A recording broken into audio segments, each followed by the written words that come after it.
जी आज मैं आपके लिए गुड़ और खसखस की बहुत ही ताकतवर रेसिपी लेके आया हूँ। कमज़ोर नज़र के लिए, कमज़ोर दिमाग के लिए बहुत ही सस्ती और ताकतवर रेसिपी है। मेरी आज की रेसिपी हड्डियों में कैल्शियम की कमी जड़ से ख़त्म कर देगी। बच्चे बूढ़े तमाम लोग इसका इस्तेमाल करें। बच्चों और बूढ़ों के लिए ये आज की रेसिपी एक नायाब तोहफा है। आप इसे सर्दियों में इस्तेमाल करें। इसे बनाने का क्या तरीका है और उसमें क्या चीज़ कितनी डलनी है, ये आपने सिर्फ एक मरतबा आपने ये खसखस और गुड़ की रेसिपी मेरे तरीके से बनानी है। आप मेरी रेसिपी को बना के 15 से 20 दिन के लिए महफूज भी कर सकते हैं और आपने सिर्फ एक चम्मच ये खाना है। इंशाल्लाह ये पूरे जिस्म की ताकत के लिए अनमोल तोहफा। रेसिपी की तरफ चलते हैं। बिस्मिल्लाहिर्रहमानिर्रहीम। लाखों करोड़ों अरबों दुरूदो सलाम आप सल्लल्लाहु अलैहि वसल्लम पर और आपकी आल पर। अल्लाह ताला आपको खुश रखे। मैं हूं तारिक जावेद। आप देख रहे हैं दादा तारिक रेसिपी। ताकतवर और जानदार रेसिपी के लिए मैंने ये 100 ग्राम ये खसखस ली है और इसमें रेत मट्टी होती है। इसे आपने अच्छी तरीके से साफ कर लेना है। साफ करने का क्या तरीका है, इसे मैंने 1 घंटा पहले भिगो के रख दिया है। आपने इसे 1 घंटा पहले आपने पानी में इसे भिगो के रख देना है। इसके अंदर जो रेत मट्टी होगी वो नीचे बैठ जाएगी, ये ऊपर जो खसखस है ये ऊपर आ जाएगी। आपने एक दूसरा बर्तन ले लेना है और ये स्ट्रेनर ले लेना है। अब ये ऊपर वाली खसखस है ये स्ट्रेनर की मदद से हम ये छान लेंगे। मैंने ऊपर वाली खसखस स्ट्रेनर की मदद से छान ली है। अब यही वाला पानी इसमें दोबारा डाल दूंगा। दोबारा पानी डालने के बाद इसके ऊपर जो खसखस आ गई है इससे स्ट्रेनर की मदद से दोबारा ये नितार लेंगे। अब ये नीचे जो खसखस रह गई है इसे आपने ऐसे ही छोड़ देना है और ये दोबारा पानी इसमें डाल देंगे। ये सबसे आसान तरीका है खसखस को धो के साफ करने का। मैंने पानी दोबारा डाल दिया है। अब इस ऊपर वाली खसखस को हम दोबारा नितार लेंगे। ये देखिएगा, मैं आपको बिल्कुल कैमरे की आंख से करीब से भी चेक करवाता हूँ। ये देखिए कैसे कितनी ज़्यादा ये रेत मट्टी है। आपने ये इसी तरीके से ये इससे रेत मट्टी को निकालना है। इसी तरह मैं 2 से 3 मरतबा ये अमल करके बेहतरीन ये साफ सुथरी खसखस एक प्लेट में निकाल के आपकी खिदमत में मैं हाजिर हूँ। खसखस को 2 से 3 पानी अच्छे तरीके से नितार लिया था और ये बेहतरीन हमारे पास ये खसखस मिल चुकी है। जी मैंने एक बाउल ले लिया है। इसमें ये सूजी है, ये 70 ग्राम सूजी है, ये डाल दूंगा। और ये 70 ग्राम ही ये बेसन है। इसे स्ट्रेनर की मदद से थोड़ा सा छान लेंगे। छान के से डालेंगे। जी बेसन को मैंने छान लिया है। अब सूजी और बेसन को अच्छे तरीके से मैं मिक्स करूंगा। आज आपने मेरे तरीके से ये रेसिपी बनानी है। आज आपके दिल से दुआएं निकलने वाली हैं। बहुत ही ताकतवर ये रेसिपी है। सूजी और बेसन को अच्छी तरीके से मिक्स कर दिया है। अब इसे मैं एक तरफ रखूंगा। मैंने एक प्लेट में फूल मखाने लिए हैं और इनका वजन है सिर्फ 25 ग्राम। क्योंकि ये वजन में हल्के होते हैं। ये आपको प्रसार की दुकान से मिल जाएंगे। ये डाल दूंगा। फूल मखानों को मैं हल्की आंच पे 3 से 4 मिनट के लिए ड्राई रोस्ट करूंगा।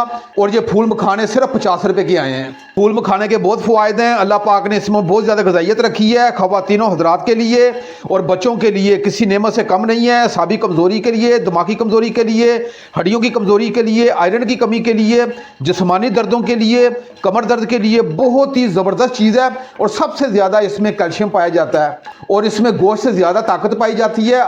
आप इसे अपनी ग़िज़ा का हिस्सा बनाएं। फूल मखानों को 3 मिनट के लिए ड्राई रोस्ट कर लिए। अब चूल्हे की फ्लेम को एक मरतबा जी मैं ऑफ कर दूंगा और इन्हें मैं अलग बर्तन में निकाल लूंगा। जी मैंने 10 से 11 अदद ये बादाम की गिरियाँ ली हैं, ये डाल दूंगा। और 2 टेबलस्पून ये चारों मगज़ हैं, ये डाल दूंगा। और इन दोनों चीज़ों को मैं 2 से 3 मिनट के लिए ड्राई रोस्ट करूंगा। और जो हमने चारों मगज़ डालने हैं ये खरबूजा, तरबूज, पेठा और कद्दू के बीज होते हैं।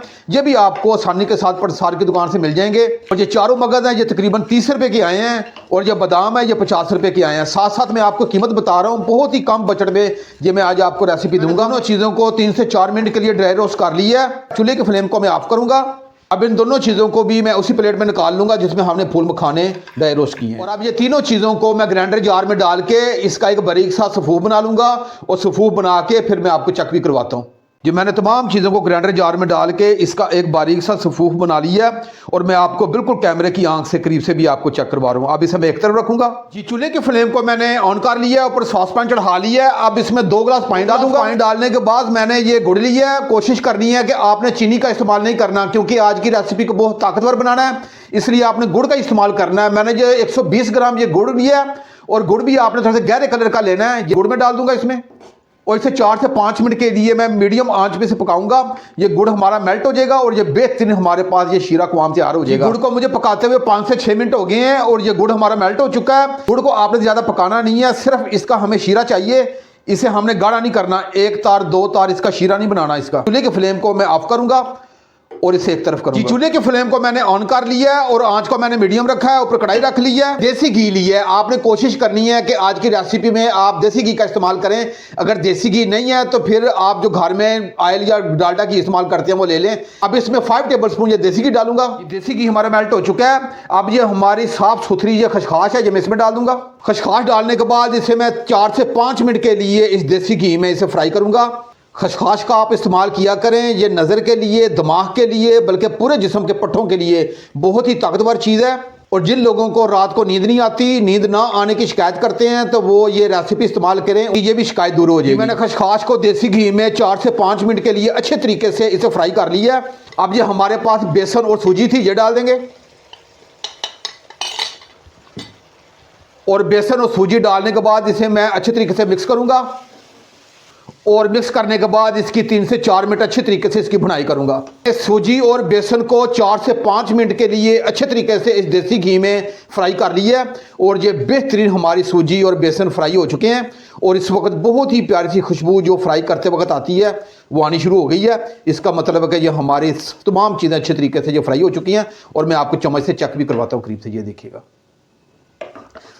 और इसका कलर भी चेंज हो गया है। आपने इसे ज़्यादा डार्क ब्राउन नहीं कर देना, जलाना नहीं है, वरना ये हलवे का जायका ख़राब हो जाएगा। अब ये चूल्हे की फ्लेम को थोड़ा सा मैं हल्का करूंगा। करने के बाद ये गुड़ का कवाम शीरा है, ये इसमें डाल देंगे। लेकिन इससे पहले ये स्ट्रेनर की मदद से थोड़ा सा छान लेंगे। उसकी वजह ये है कि गुड़ मैदानी इलाकों में बनता है, अगर इसमें कोई कचरा वगैरह होगा तो वो बाहर आ जाएगा। ये गुड़ का शीरा डाल देंगे। और गुड़ का शीरा डालने के बाद इसे अच्छे तरीके से मैं मिक्स करूंगा और मीडियम आंच पे इसे 5 से 6 मिनट के लिए कुक करूंगा। ये गुड़ का शीरा है, ये इन तमाम चीज़ों में जज़ब हो जाएगा। गुड़ का शीरा डाल के पकाते हुए 4 से 5 मिनट हो गए हैं और ये गुड़ का जो शीरा था ये इसमें जज़ब हो चुका है। अब इसकी मैं 2 से 3 मिनट अच्छे तरीके से इसकी भुनाई कर दूंगा। इसमें जो खसखाश हमने डाली है, आपको इसे अलग से खुशक करने की ज़रूरत नहीं है। आपने वो गिली खसखाश को आपने ये ऑयल घी में डाल लेना है और अच्छे तरीके से आपने इसे फ्राई कर लेना है। जो खसखाश का कच्चापन होगा वो भी खत्म हो जाएगा, फ्राई हो जाएगी। आपको ज़्यादा मेहनत नहीं करना पड़ेगी। भुनाई करते वक्त 5 से 6 मिनट हो गए हैं और ये बेहतरीन हलवे की भुनाई हो चुकी है। और मैं आपको चम्मच के ज़रिए भी चेक करवाता हूँ। इसका जो ऑयल है वो अलग होना शुरू हो गया है और ये हलवा चम्मच से अलग हो रहा है। इसका मतलब है कि ये तैयारी के मरहल में आ चुका है। इसकी मज़ीद 1 से 2 मिनट में अच्छे तरीके से और इसकी भुनाई कर दूंगा। आपने थोड़ा सा अच्छे तरीके से इसकी भुनाई कर देनी है। भुनाई करते वक्त आपने थोड़ा सा कंजूसी से काम नहीं लेना। जितना आप अच्छे तरीके से इसकी भुनाई करेंगे उतना ही ज़बरदस्त किस्म का इसका जायका उभर के आएगा। ये मैंने 2 मिनट के लिए अच्छे तरीके से इसकी और भुनाई कर ली है।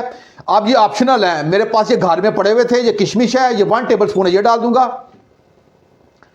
और ये थोड़ा सा नारियल है, इसे मैंने बारीक काट दिया। ये दोनों चीज़ें आपने आखिर में डालनी है और इन दोनों चीज़ों को मैं अच्छे तरीके से मिक्स कर दूंगा। और ये तकरीबन 2 चुटकी ये छोटी इलायची का पाउडर है, ये मैं डाल दूंगा।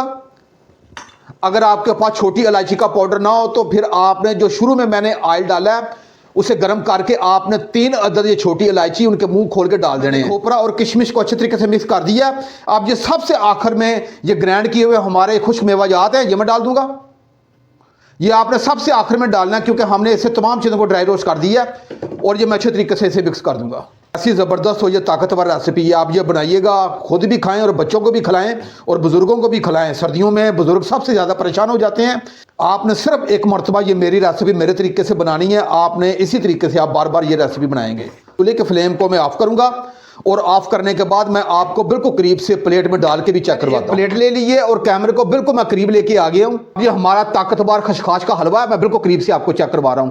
ये मैं प्लेट में डालूंगा। बिस्मिल्लाहिर्रहमानिर्रहीम। ये देखिएगा कैसा ज़बरदस्त किस्म का ये हलवा बन के तैयार हुआ है और मैं स्पैचुला की मदद से इसे बराबर कर दूंगा। मैंने स्पैचुला की मदद से बराबर कर लिया है। अब इसे खाने का क्या तरीका मैं आपको बता देता हूँ। एक खाने का चम्मच ये सुबह नाश्ते के साथ आपने खा लेना है और 1 ही चम्मच खाने का आपने रात को आपने ये खा लेना है। ये इंशाल्लाह पूरे जिस्म में सुख और चैन पैदा कर देने वाला हलवा है। ये हड्डियों के लिए, कैल्शियम की कमी के लिए, पूरे जिस्म की दर्दों के लिए, कमज़ोर नज़र के लिए, दिमाग के लिए, पट्ठों के लिए, जोड़ों के लिए बहुत ही ताकतवर ये हलवा है। आप ये इस्तेमाल कीजिएगा, आपके दिल में दुआएं निकलेंगी। ये बच्चों को भी बना के दें, बल्कि घर के तमाम अफराद आप इसे इस्तेमाल करें। आपने मेरी रेसिपी को सबसे पहले अपने घर में बनाना है, आपने ट्राई करनी है।